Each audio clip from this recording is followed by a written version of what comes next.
record. Okay, I think we're all good here. So I've decided that this is the section that I'll post the recordings from, so congratulations. Just to kind of keep it a little bit simpler, probably mostly for me.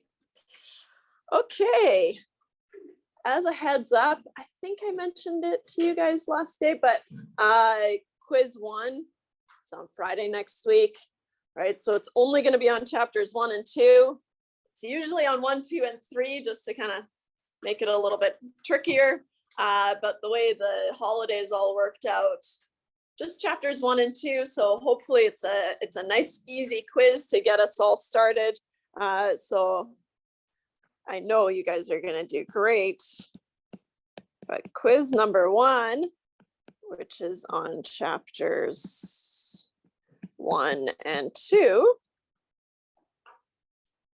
Once you've seen chapter 3, you're gonna be like, oh man, I'm so glad that wasn't on quiz 1.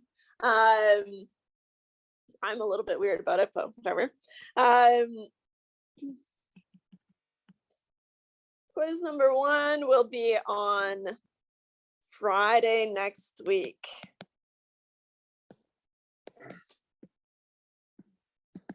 As we make our way through chapter 2, we'll start today and then we'll kind of keep going and wrap it up next week, right? So there is material up until the Thursday, so I encourage you to read ahead, but it's pretty kind of intuitive stuff, so things that we already kind of know, so I'm not too worried about having the quiz right after it. I know, rude, but they're just quizzes, right? So they're just 10%, and we go in, we do our best, and we get out. Oh yeah, and that's question back there. Well, all right, September 23rd is that Friday. Okay, so it's on chapters 1 and 2. All right, so we finished chapter 1. Chapter 1, we basically kind of imagined, okay, if I have a data set, then how do I talk about this thing, right? That's a good place to start. And then what did we say? Now I can't remember what we said after. Oh yeah, and if I had to collect data, how would I do it? And we landed on, okay, well, we're gonna randomly select people into our sample. Usually it's people or kind of observations, and that's gonna help us ensure that our sample is representative of our population. We're going to parking lot that. That's kind of chapter 1 stuff. What I'm going to do today is start chapter 2. Chapter 2 is on summarizing data. So now that we know, how to collect data, sort of, we have some idea at least, the different ways of collecting data, talking about data. Right now it's time to kind of get down and let's pretend I give you a data set. What's the first thing that we're going to do with this thing is summarize it, right? Summarize the data. So that's our first step. We know that we could have numerical data or we could have categorical data, and depending on what type of data we have, that's going to determine how to summarize it.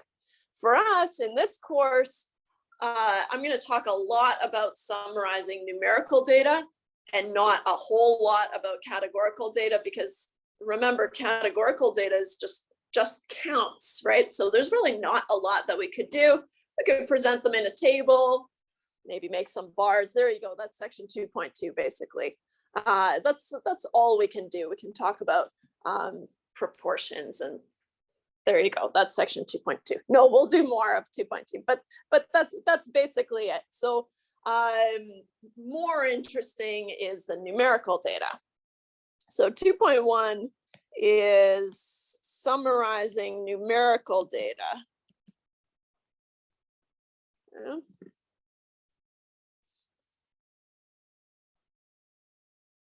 I consider it my job to kind of show you guys that you already know a lot of stats. We don't think we do, right? But you know this stuff, okay? So we just need to make that connection. So for example, if I told you that, okay, I've downloaded a bunch of grades from my previous classes, and I just give you a list of grades, right? And then I ask you, what can you tell me about these grades, right? First thing you would probably say is, okay, well, grades are numerical, right? They're numbers, unless they're letter grades, but let's assume they're percentages. So percentage grades, right? So you have this numerical data, and even without knowing anything, I haven't told you what to do or anything, your first idea would probably be, I'm guessing, would probably be, okay, let's take the average of this thing. That seems like it should communicate something, right? What's my average grade that I give out? I just hand them out. No. The average grade that people get in my classes, right? So I think we kind of know that, right? That's kind of a good place to start, and that's exactly right. Okay, so let's say here, so consider a list of grades, just as an example. Tomorrow, what I want to do is I'm going to do a little bit of work on RStudio Cloud and just show you guys, or in R, let's call it, just showing you, okay, if I have an actual data set, how can I summarize this thing? How can I visualize this thing? And then, but today we're just going to introduce those concepts, and then tomorrow I want to show you what it actually would look like tomorrow. So a list of grades. First thing we decided was that that is going to be numerical, right? That's a numerical variable. If we want to get specific, right? Usually if I am submitting grades to the registrar, they have to be whole numbers, making them discrete, right? So if we want to get particular, but there's no reason to. Okay. So we'll just stick with numerical. All right, so what we said was, okay, if I have a numerical variable, then we usually use the mean, right? We introduced that term last day. The mean is the average, right? And so we usually use that to summarize numerical data. There are other things that we can do, but just in general, that's a first stop. So we usually use the mean, and I'll put in brackets the average for a while longer, right? Just till we get used to that link, to summarize numerical data.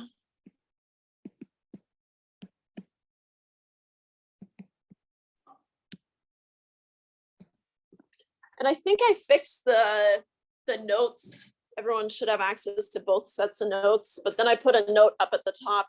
So remember on Moodle, people were having trouble accessing the notes because I had done something not as fancy as I thought, I guess. But they should all be available. And you guys are section 1, which I put at the top.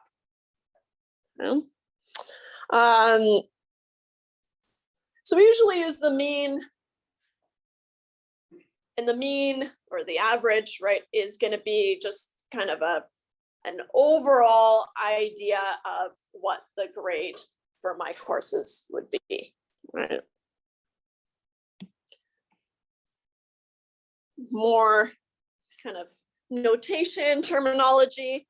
So a variable, we usually denote a variable, especially a numerical variable, by X. Okay? And so we're going to be talking about X. So a variable is often generically denoted by X. What you'll notice is that I do this kind of fancy X. And that's just for when I'm reading my notes, that it's clear that it's an X, and you know, sometimes they end up looking like T's or something weird. I would also caution against using the X multiplier, right? We're kind of past that point in our math lives, right? So we shouldn't use that, but I do use a kind of a curved or like a fancy X. That's how I do it. Just so that we can be really clear that it's a variable X. Okay. So X in this case could be the list of grades, right? So I've got my first grade, second grade, third grade, and these are all people's grades overall, right? So really what I have is I have X1, X2, X3, X4, X5, all the way through. I don't know how many students I've had. I don't know. I used to teach a lot at UBCO, and those classes are like 120, 220, adds up quick. Anyways, doesn't matter. That would be my population size, I guess. So if I'm talking about the mean of X, I need notation for that, of course, because that's something that we're going to talk about a lot. Okay, and so the mean of X,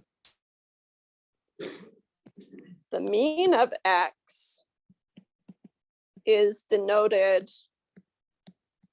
by X bar.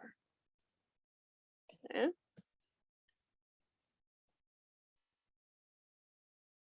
Anything with a bar over it is the mean of that variable. So the variable goes underneath, and then the bar indicates that, okay, this value is the mean of X. Okay. So here, I want to put it kind of in quotes, because that's how you're going to read this X bar. There.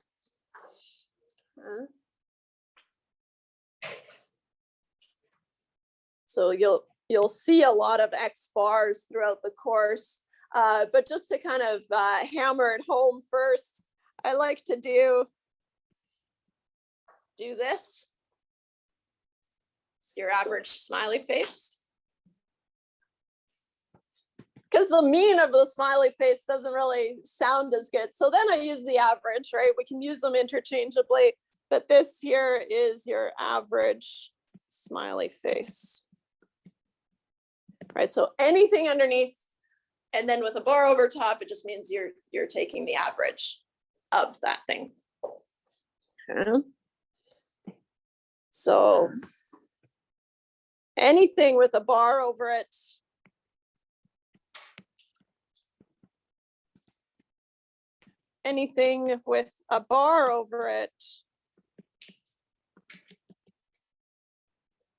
denotes, and I'm going to be particular here and say a sample mean. Uh-oh.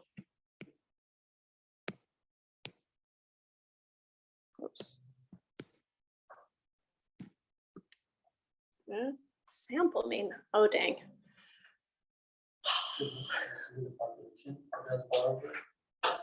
No. So, good. So the problem, if we think back to, I think I just kind of quickly said, oh, statistics is this, but we'll come back to that. And now it's time to come back to that. So statistics is when we want to know something about a population, of course, but we can't collect information from the whole population typically, and usually we don't have to, because what we do is we take a sample. So then we collect a sample, so a smaller subset. Then we calculate measurements from the sample to try to learn about the population. So here, when I've specified the sample mean, well, that means that I'm going to be able to calculate the mean of a sample, right? But our goal is going to be to know about the mean of the population, right? So we need notation, and this is where it gets a little sticky in the beginning, especially, is because we're going to have a sample mean, but also a population mean, and we need our notation to show us the difference, right? And so the population mean, we'll start there, because that's kind of a common thing that we analyze, right? We use our sample mean to learn about our population mean. And so the population mean is going to be denoted by mu, a Greek letter, mu. I think it's got to be capital. Now I'm trying to think what lowercase mu looks like, but I don't know. That doesn't matter, Emily. The population mean is denoted by mu. And if you're not familiar, it's kind of like that. I'll erase that, but right, so it's got a little long tail to begin. It's just a fancy M, basically. Okay, and you read it as mu, mu. Okay. If you find yourself kind of typing about mu, don't worry about inserting the symbol. I think in Stat 240, I show you guys how to generate the symbol in Markdown. You can use LaTeX to do that. Oh, words. But anyways, we won't need to do that in this course, right? So if you want to just write mu, that's totally fine, right? That is mu. And it's obviously a Greek letter, maybe not obviously. Depending on how much math you've done, right? You might be really comfortable with Greek letters, or maybe not, right? But this is a Greek letter. In general, we're going to use Greek letters to denote information from a population, and then kind of normal letters, our letters. I shouldn't say that X bar isn't like a normal letter, but kind of our Muggle letters for sample information. Yeah. But for now, let's just write that we use Greek letters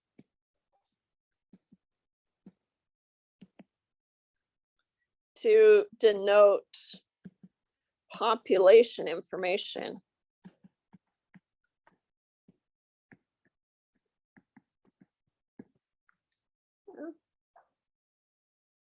So we're going to get to know a couple of Greek letters at least, but you're probably familiar with a few of them at least. Okay. So now it's time for me to do something that used to drive me nuts. When I first took this course way back, our teacher would always do this. A big circle, that's our population. It used to drive me insane. And then, oh, maybe I'll use a different color. Then a subset of that is our sample. It used to drive me nuts because, yeah, obviously, I get that. Okay. But the key here is that statistics in general is using just sample information to learn about the population. So it eliminates the need to know everything about the population, and we can just use a smaller subset to learn about the population. So for example, I'm going to use the sample mean, right, to learn about the population mean, mu, for example, right? And yeah, I used to get so peeved whenever he would do that, and he would draw it almost every day. And I was like, well, yeah, no, duh. But it wasn't until halfway through the course that I was like, no, that is important, actually. It makes sense. So anyways, hopefully you feel like, well, Yeah, I get that, right? But that's the general idea. So statistics, the study of statistics, right, is using sample information to learn about the population. Is using sample information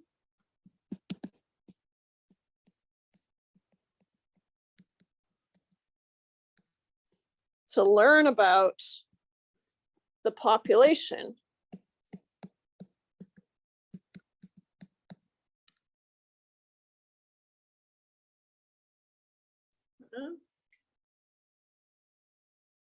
Kind of goes without saying, I think, that of course, if you want to know about the population mean, you should probably look at the sample mean, right? And that kind of thing. You're not going to look at some other measurement. We haven't introduced any others, but later on, right, you wouldn't use, some other measurement to talk about the population mean, right? You talk about the sample mean.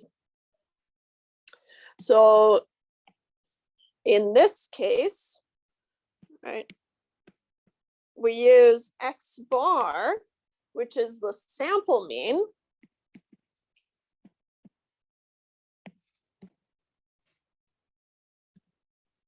Right, so in general, statistics is using sample information to learn about the population, okay? But then here in this example where I'm talking about the mean, then we use X bar, which is the sample mean, to try to learn about mu.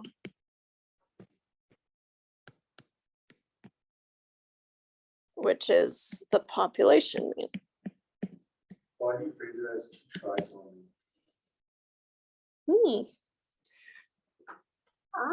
Picking up on the subtleties, are we?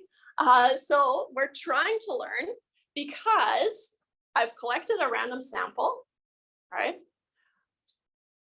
Even if I've collected a perfectly random sample, I am allowed to assume that it's representative of the population, right? But I don't know that, right? There are rare instances where my perfectly random sample is just an extreme sample, right? And so then it's not representative of the population, but we don't know that. So that's why I'm being really kind of particular about saying, okay, well, we use the sample mean to try to learn about the population, but we're trying to, in the sense that we're assuming that our sample is representative of the population, but there's no way for us to know that, right? Unless we do another sample and another sample and another sample, and then we kind of get the same results, right? But we don't need to do that, right? There's kind of built-in mechanisms that that allow for our sample to be a little bit off of the population, and we can still handle that. So that's why we're trying to learn about it, and it stems back to, is our sample representative of the population, right? We can do our best by randomly sampling, but after that, we don't actually know. Right? Does that? Mm-hmm. Nice. Good. So that's why we try to learn about mu. Okay. The problem is we'll never actually know mu, right? And so it's all based off of this sample. And I think the mean is 4 because of my sample of size 50 had a mean of 4, and so that's my best guess. Right. Okay. We've got terms. Haha, more terms. I know, it's crazy. This one kind of makes sense though. So important, gotta go. Yeah, and listen up, this next part is critical. All right, so we've got these terms. Any information from a sample we call it a statistic. I wish I could unlock that door. Maybe the back door unlocks. Thank you. Okay. So in general, any information from a sample, we call it a statistic. Okay, so that's like an umbrella term for information from a sample. So in general,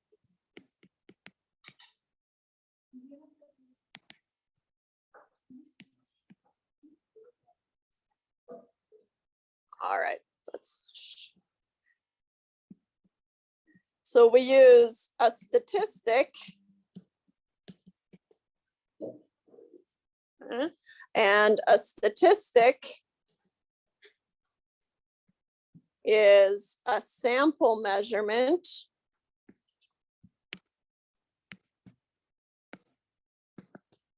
such as X bar.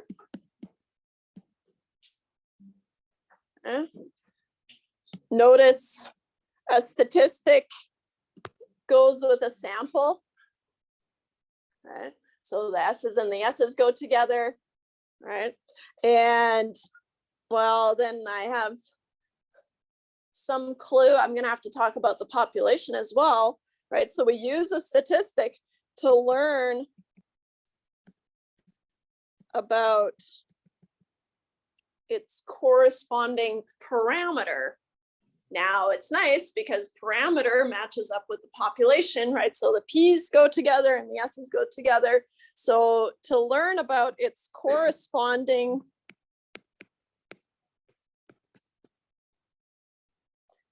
parameter, I'll do the same thing here, which is a population measurement such as mu.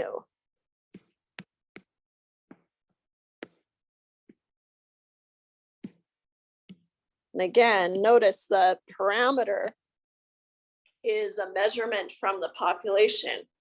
And there are lots of different things that we could measure, right? Our main one, the only one we've talked about so far is the mean.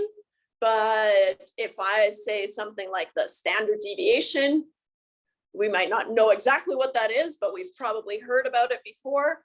And so that's another thing that we could measure. And again, there's going to be a sample standard deviation and a population standard deviation. So again, we need notation to keep those apart. So in general, just some kind of more common statistic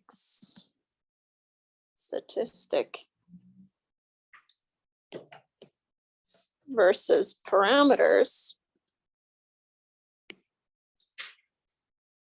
I'll only do 3 for now, because it's more important that we understand that there's always going to be this linkage, right? So whatever we're measuring, there's going to be a sample version as well as a population version.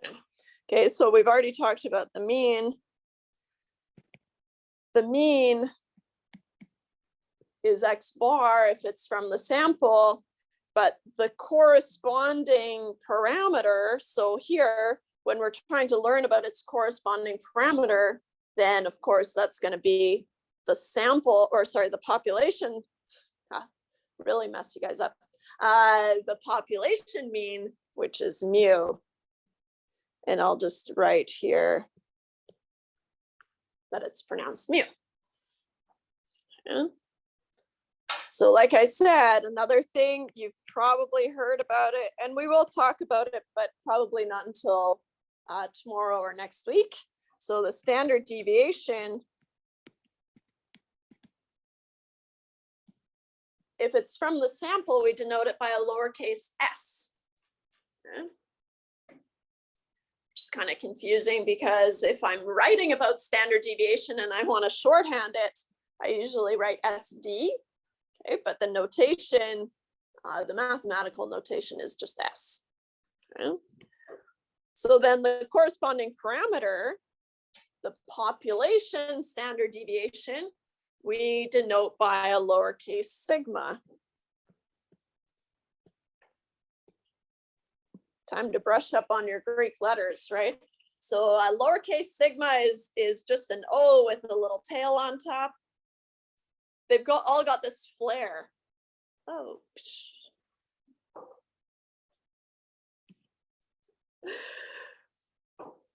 Kind of related to the, or definitely related to the standard deviation is the variance. The reason they're definitely related is because the variance is just the standard deviation squared. So it's just S squared is how we denote it. And same thing for the population, it's sigma squared.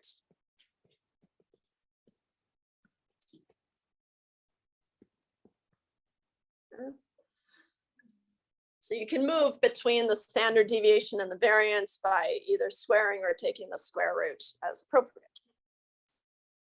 Yeah. The standard deviation and the variance, I only mention them here so that we have this kind of overview of, there's going to be statistic, hello? There's going to be notation for the statistics, but also notation for the parameters. So here, I just want to make a note that these, the standard deviation and the variance, these are measures of spread or variability, right? So how much variation is going on in here. We're not going to get there for a little bit, but we will. So these are measures of spread or variability. We could call it that as well. Or dispersion, or there's lots of different terms, but that's plenty. Okay. So it's just nice to have kind of an overview of, okay, there's going to be lots of notation and we need to be able to keep these things straight. But parameters are always going to be Greek letters. There's like one exception where I like to use P instead of pi because pi is special, right? So of course there's always exceptions, but I'll highlight it once we get there. But we could use pi if we wanted to, right? And so we got these Greek letters, lump those with the population. We're never going to know this value, right? We will never know mu or sigma or sigma squared, right? We're going to try to learn about them, right? But things that we know the values of, those are going to be sample information. So statistics, X bar S squared. Right? So that's going to come in handy later. But for now, we're just introducing them. All right. So if we kind of take it back to talking about the mean again, man, how much can you say about the mean? Well, I can say a lot more. So the mean, if I asked you to, I give you a 1,000 values, 1,000 grades, for example, and I ask you to find the average, you know how to do that. I'm not going to make you do that. That's crazy, right? We have software to do that. But I think intuitively, we know how to find the average, right? I give you 10 numbers. What's the average? What do? Break it down. You add them up, and then you divide by 10 or however many values you have, right? So we know how to do that. That's easy. Okay. But now let's link that up with a formula, right? Just so that we can kind of see that formulas aren't as scary as they look, right? And the reason I do this with the mean is because we already know what it does, right? We know how it works, because then we can, when we look at the formula for the standard deviation, for example, then we can break it up into similar components, okay? But for now, we know to calculate the mean,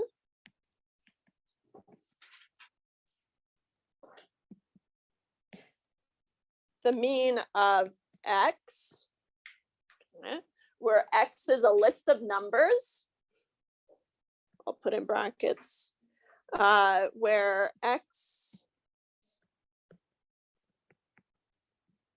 is a list of numbers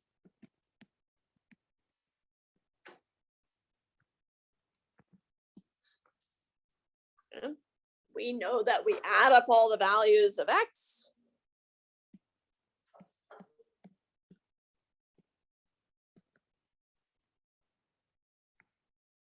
We add up all the values of x, then divide by the sample size of x.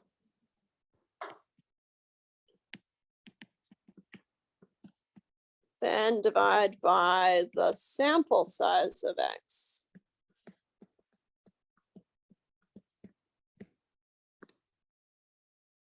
In notation, what that's going to translate to is if I'm calculating x bar, mean of x, right? That's the average of x. I get lazy and I just write the sum of x, right? So if you have a list of numbers, which we're calling x, then there's going to be x1, x2, x3, x4, and all the way up to xn, right? Because n is my sample size, okay? Technically, there should be little pieces of information in here, so I'm gonna jot that down. But really, if you're comfortable with reading this, it's usually fine, okay? It's not proper. We should be saying, are you guys familiar with summation notation? Fun to say, fun to do.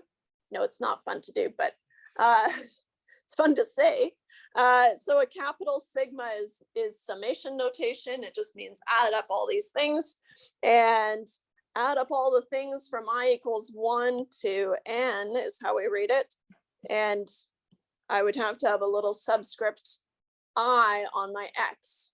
So the lighter color blue here, so the I equals 1 to n and the subscript I, I'm going to call those optional, right? Sometimes you'll see them, sometimes you won't, but the idea is the same, right? Summation notation, let's write that down first.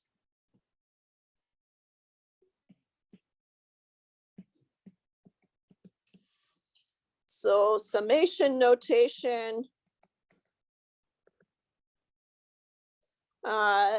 find the sum of x. Right. Add up all the values of x.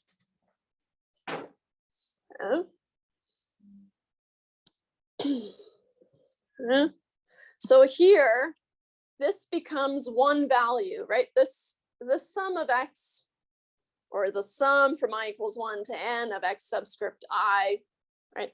That's just the sum, right? So that becomes a placeholder for one value. So this here, wait.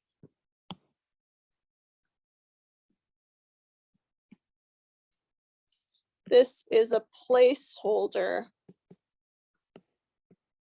for the sum, which is one value. Only because I find that a lot of people struggle with that in the beginning, right? So that's just a placeholder. And then we can divide by n, right? Where n is the sample size of x.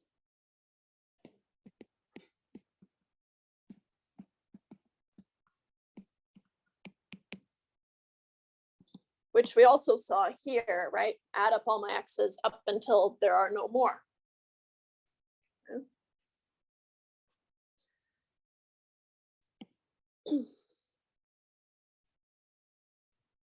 So we know how to find the average, right? We might not be quite comfortable with the notation quite yet, or the formula notation, right? But at least if we've seen one where we know what to do, right, then we can make that connection. Because then when we see kind of bigger formulas for the standard deviation, for example, right, then I know how to do that, right? And I'm not introducing it on purpose because I want to save it for later. And also, it's a little bit scary the first time you see it, so it's okay. And there's a lot of different versions. They do the same thing. Okay. So we got the formula for the mean. That's fine. We don't really need it. In fact, most of the time we're just going to get R to do our calculations, or just kind of any sort of computer program can probably do it. The thing with the mean is that it is the most common measure of center, okay? But it's only really appropriate if we have what we call a normal distribution. Okay, so a couple of words that I said there that we haven't talked about before, right? Normal and distribution. So let's talk about those. The mean is,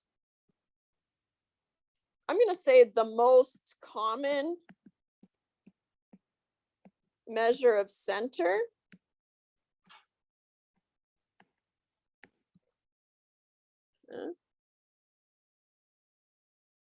But it's only really an appropriate measure of center if we have a normal distribution. But it is only an appropriate measure of center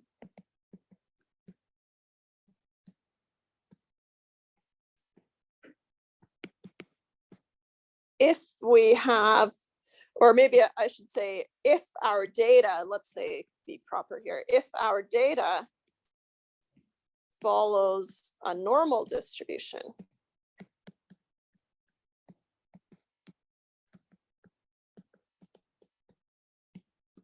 Okay.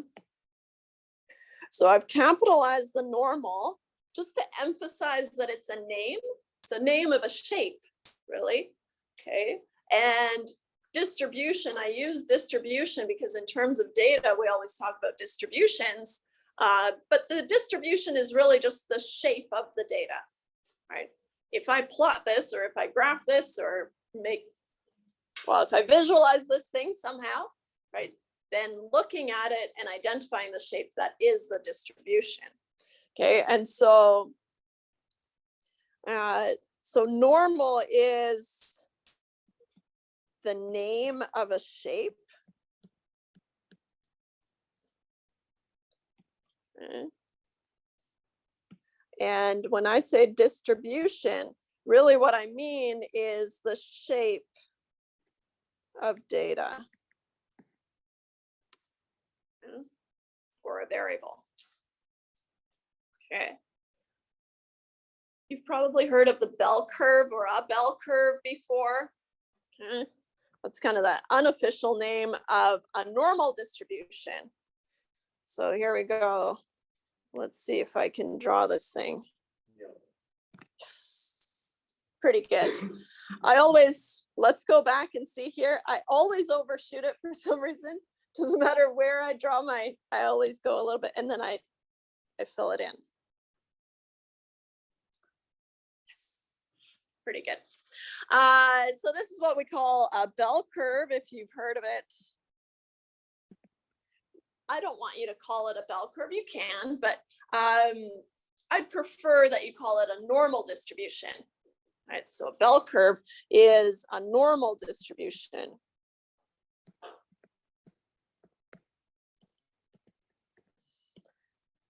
How inconsistent am I? Here I capitalized it to emphasize that it's a name, right? But now that we've absorbed that it's a name, we actually don't have to capitalize it anymore. So you can write just normal distribution, right? The reason I want to emphasize that it's a name, right, is because at some point in your kind of learning career, right, you learned that this is a shoddy circle, right? This is, well, all my shapes are bad, right? But this is a square, right? Triangles, etc. Rhombus, isosceles, I don't know, whatever. Right? And so we have learned all these shapes, and normal is just another shape that we have to add to our repertoire. Okay? And so we call it the normal distribution for kind of a a few reasons, but the main one is that a lot of things naturally follow a normal distribution. So they just kind of naturally follow this bell curve shape. Does it make sense? Right, they follow a normal distribution. So it is really common, right? Let's go back here. The mean is the most common measure of center, but it's only an appropriate measure of center if our data follows a normal distribution. Now, because a lot of data follows a normal distribution, that is why the mean is the most common measure of center, right? And so they kind of go hand in hand, right? But we're going to focus on the normal distribution. So what we're going to find is that a lot of our analyses later on assume that we have a normal distribution, right? Otherwise, we can't analyze things like the mean, for example. So then we need to be able to check, well, do I have a normal distribution? Can I go ahead and assume that it followed a normal distribution? You could also call it a Gaussian distribution, but that's overkill. So usually we just call it a normal distribution, but Gauss was the guy who coined it. I guess he tried to push for Gaussian and everyone's like, oh, we'll just call it a normal distribution, thanks. It's like, come on. Came up with this distribution. Right? So this normal distribution, we're going to talk about it a lot, and all the different kind of things going on with it. But how do we get this distribution? Where do we get this thing from? So we have to visualize our data, right? And so the most common way to visualize a numerical variable is going to be a histogram, or what we call a histogram. So we visualize the distribution of a numerical variable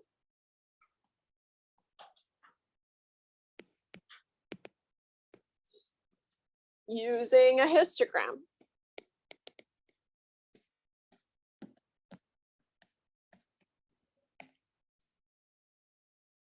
Okay. We've got numerical data, so our grades, for example, right? First thing I'm going to do is I would decide on what we call bins. So maybe I've got bins from 0 to 10% grades, another bin from 10 to 20% grades. So they're equally spaced bins.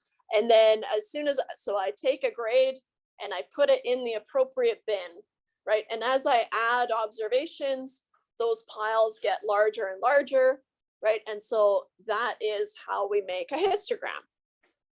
So just kind of in general, a histogram, I never do a very good job, but it might look something like, here's my 0 to 10%ers, not that many, right? That's people who didn't show up and didn't withdraw for some reason. And then I might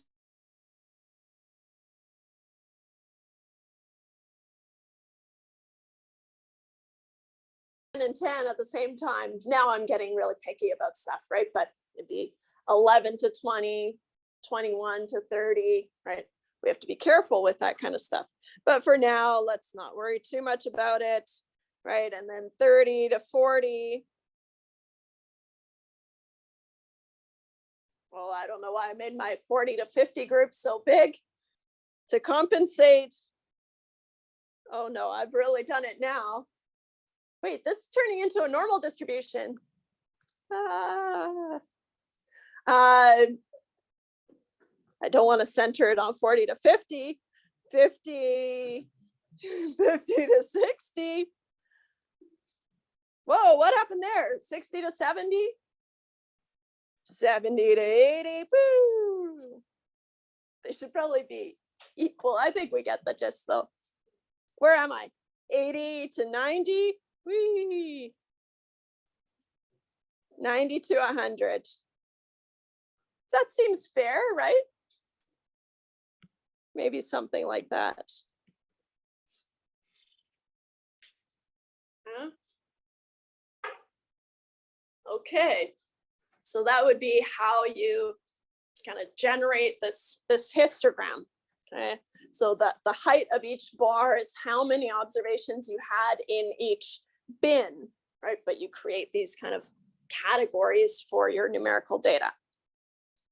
Okay, so a histogram, we're never going to do them by hand. That's crazy, right? But it's nice to kind of know what the software is doing, right? So if I go into our textbook, then I can, let's nab this figure 2.6.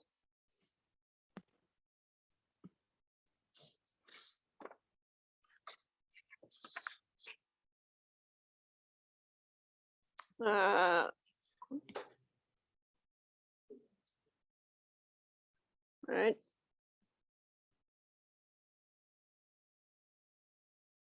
Good thing I have my notes because I almost skipped a whole chunk of stuff that I wanted to say.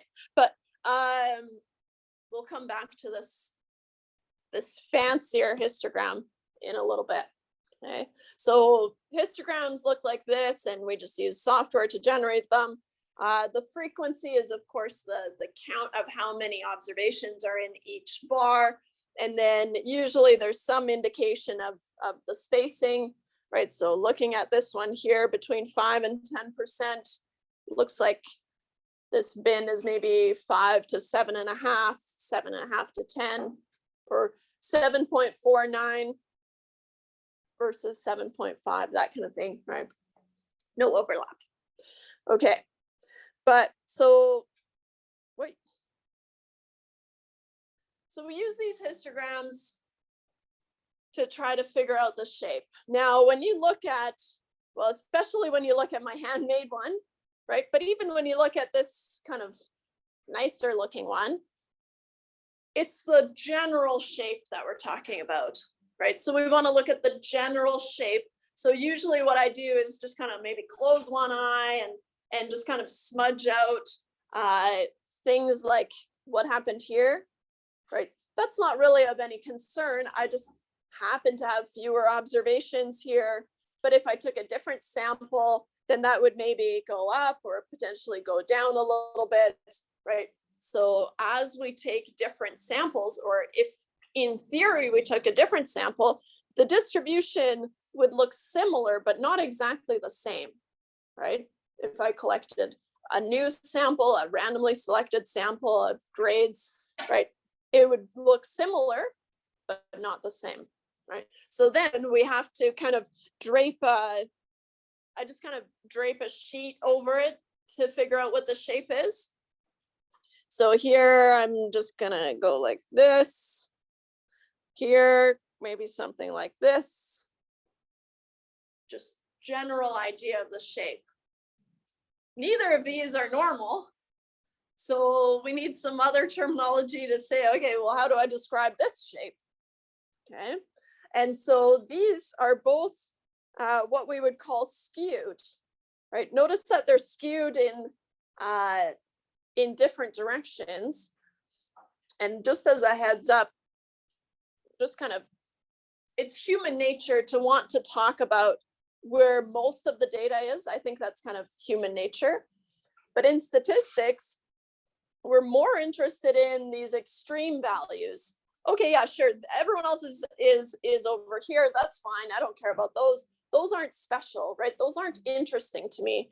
I'm interested in these guys and these guys. So when we talk about the skew, right, these are skewed distributions. The skew is going to be in the direction of the tail, okay, where those extreme values are. Okay. So some other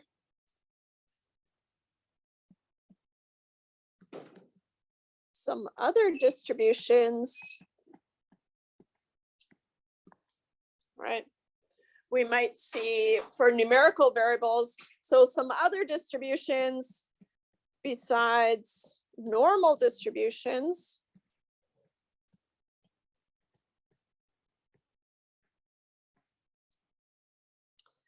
we might see for numerical data,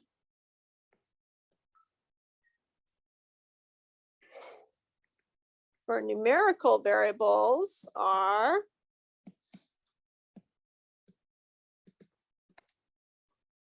like I said, skewed distributions.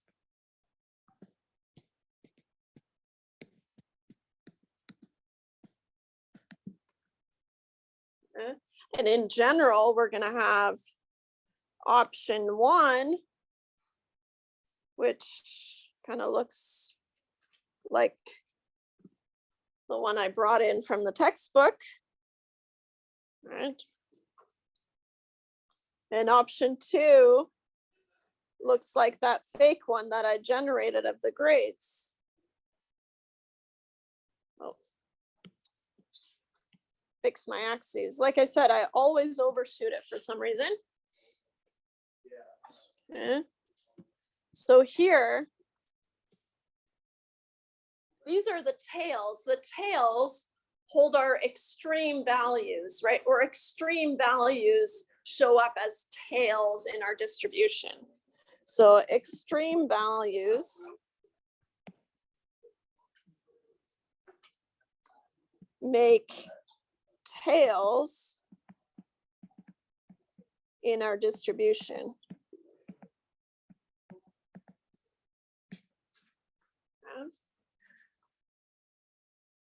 So here, this we say the first one we say is skewed to the right. Or we could also say a positive skew if you're talking about in the positive direction versus negative direction. I usually just call it skewed to the right or skewed to the left, but you're welcome to use either or. So a positive skew. And that's because the direction of the tail is to the right. And maybe I'm the only one who struggles with this because I needed some way to remember which way the skew is going, right? And so it's always skewed in the direction of the tail. Okay. And so here, I'll write that here. The skew is in the direction of the tail.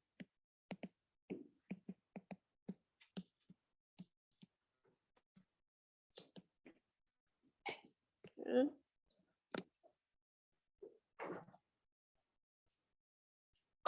And we highlight that because we're interested in those extreme values, right? And that's because in statistics, we are usually interested in those extreme values. We are usually interested in the extreme values, right? Those are kind of more interesting to us. So here I've got the tail going to the left.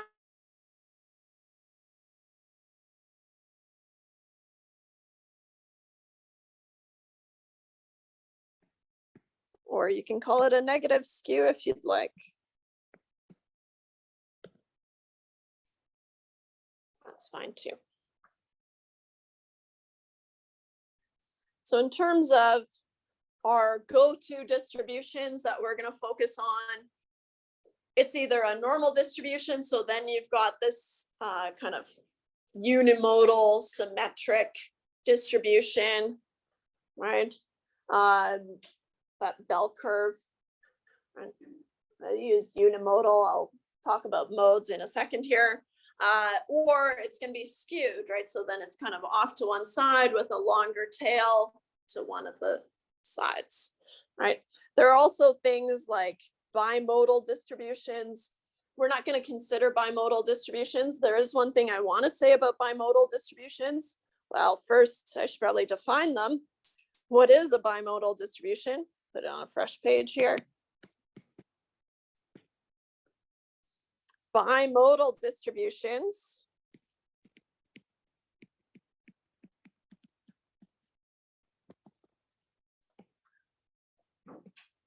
Bi means two, of course, and mode. A mode is the peak of data, right? And so the highest peak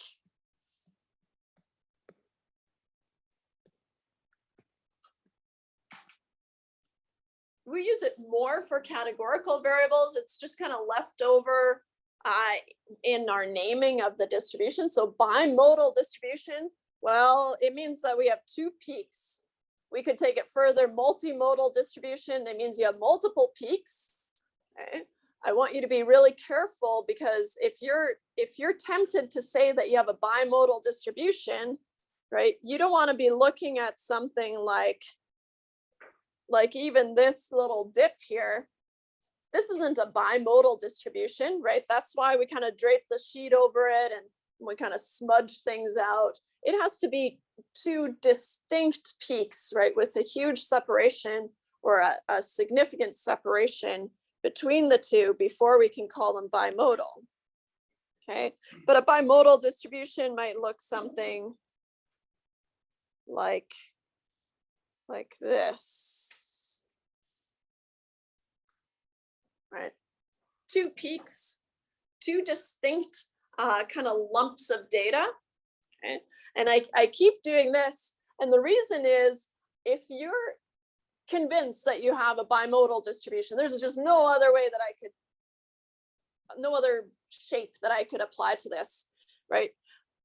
What's happening is there are probably two groups that have been combined that shouldn't be combined, right? So if we look at gas mileage for cars from the 50s versus gas mileage for cars for now, and we just lump them all into the same data set, we're going to have two very different gas mileages, right?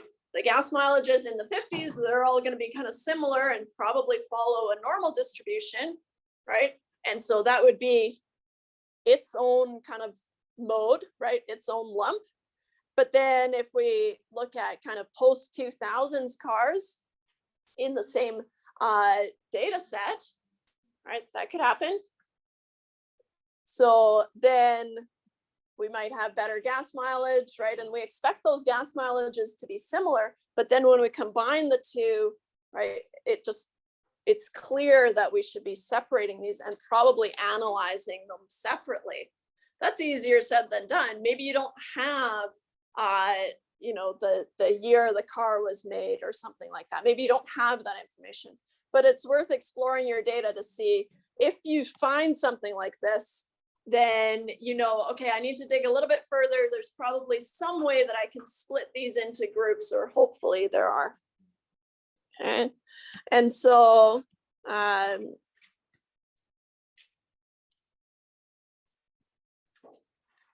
maybe I'll say, if our data shows a distinct bimodal, yes. If you find a way to split them, then you have two charts. So yes, those charts become a normal. Exactly. So usually once you pull them apart, you do have two normal distributions, and then you can just kind of analyze the two groups separately.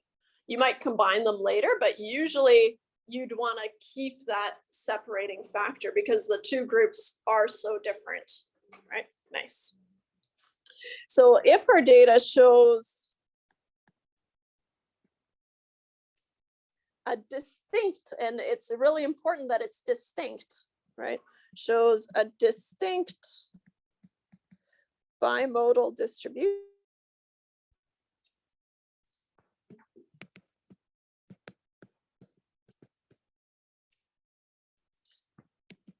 It is likely two groups have been combined that should be analyzed separately. It's likely two groups have been combined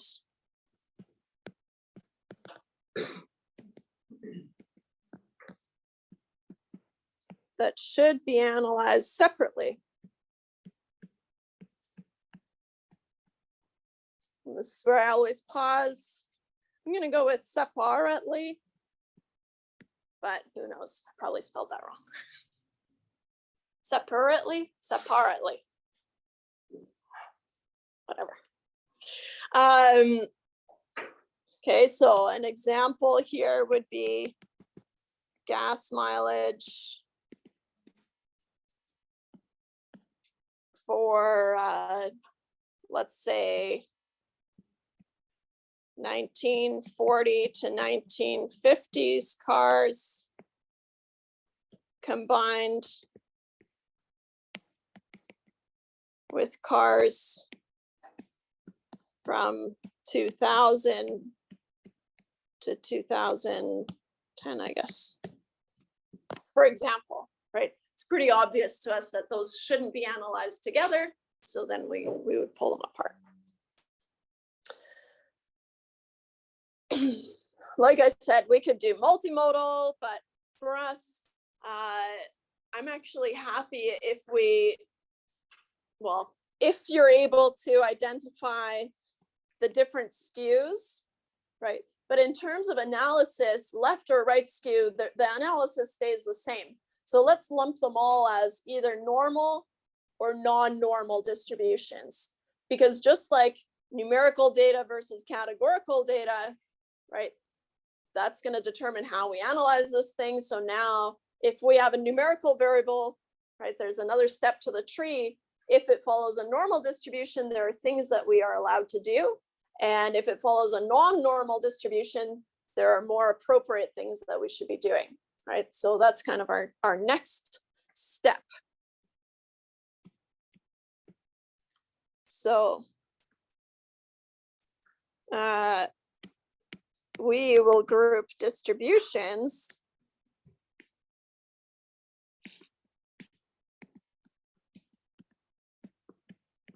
now, of course, on an assignment, for example, I'm going to get you to tell me if it's skewed to the left or skewed to the right, because it's something that we need to know. But in terms of kind of deciding our analysis path here, we will group our distributions as normal or non-normal, right? Which of course kind of lumps everything into skewed left, right, bimodal, multimodal, etc. We didn't even talk about multimodal, but once we know what a mode is, then multimodal just means you have multiple peaks, distinct peaks. Okay. So normal distributions versus non-normal distributions. In terms of our normal distributions, we've already talked about, okay, the mean is an appropriate measure of center if we have a normal distribution. So what happens if I have a non-normal distribution?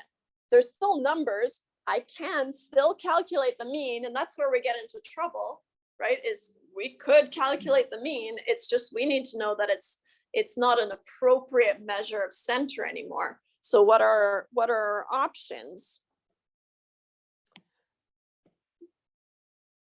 So if we have a normal distribution, let's see here, kind of skipping ahead a little bit, but the shape of our distribution will help, or not even just help, will determine the appropriate measures of center and spread. The appropriate measures of center and spread for the data.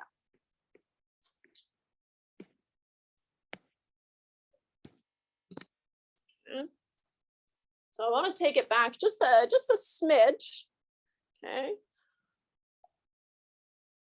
How do we describe a distribution? So describing a distribution, I want you to imagine, first off, to describe a distribution,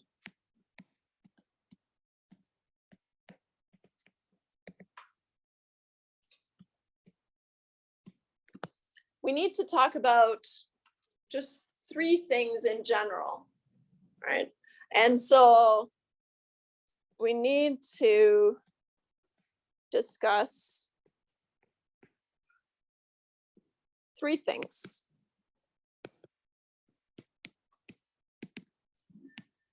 First thing, put it over here, is the shape. Yeah.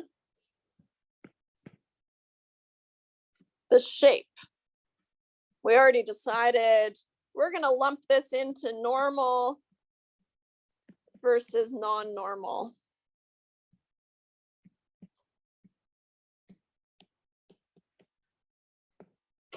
Yeah.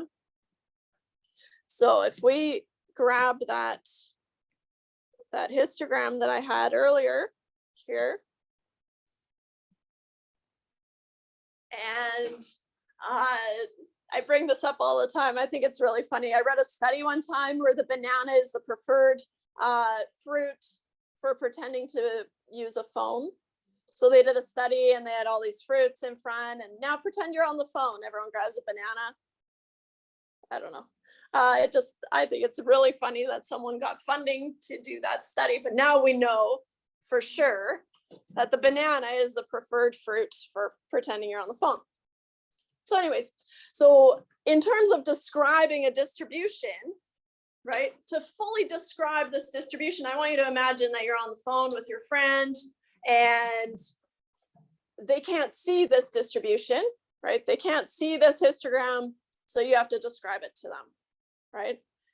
Just telling them the shape isn't enough, right? What else do we need? So yeah, hey, it's me. Yeah. Oh yeah, for sure. No, so I've got this histogram. Okay. And yeah, so it's pretty, well, it's skewed to the right, if I'm being perfectly honest, right? It's non-normal, but we can get specific here, right? And so, yeah, it's skewed to the right. Yeah, okay, good. What else can I say about this thing? Usually we'll want to talk about, they're on hold. Usually we'll want to talk about the center, right? Where's most of this data located, right? Now, in terms of describing the distribution, we're just doing quick eyeball things, right? So in this case, it's skewed to the right. I have to like left and right just to make sure. Skewed to the right. In this case, right? Got that direction of the tail. Okay, so I've got the shape. Okay. So then, like I said, we want to talk about, it's usually kind of telling to say, okay, well, where is most of this data located? I would probably go a little bit crazy and say, I don't know, around 10. Because remember, we're just on the phone.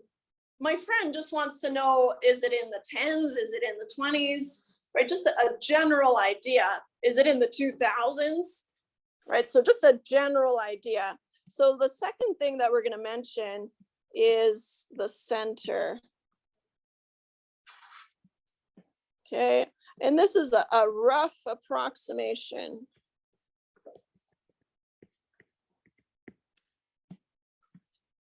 So probably around here somewhere, right? Wherever kind of the lump of your data is, the mode of your data, let's say, just a rough approximation. So around 10%. I think this example that I grabbed was interest rates. Okay. And so last but not least, Okay, so knowing that they're kind of centered on 10%, skewed to the right, okay, I've got a pretty good idea, but where does this thing start and end, right? That's going to be telling as well. So then the last thing that we need in order to fully describe this thing is the spread. I call it the spread or the range. But I've got this kind of shape center spread thing going on, so usually I go for it. I go for that. But again, just a rough approximation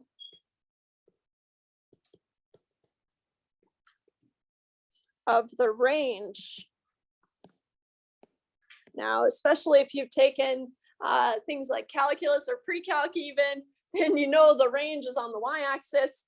But now I'm going to confuse you all and talk about it in terms of just the range of the data, the difference between the minimum and the maximum. Okay, again, just rough approximation. So here, let's say it's between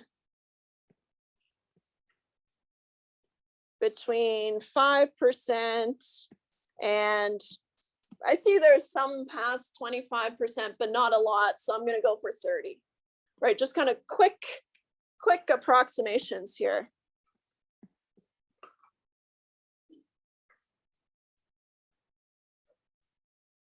So then now, once you've relayed all that information, there's really nothing else that you need to say here, right? You've talked about the shape, you've talked about the center, you've talked about the spread.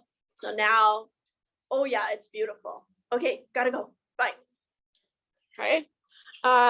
So then you've described this whole thing. All right.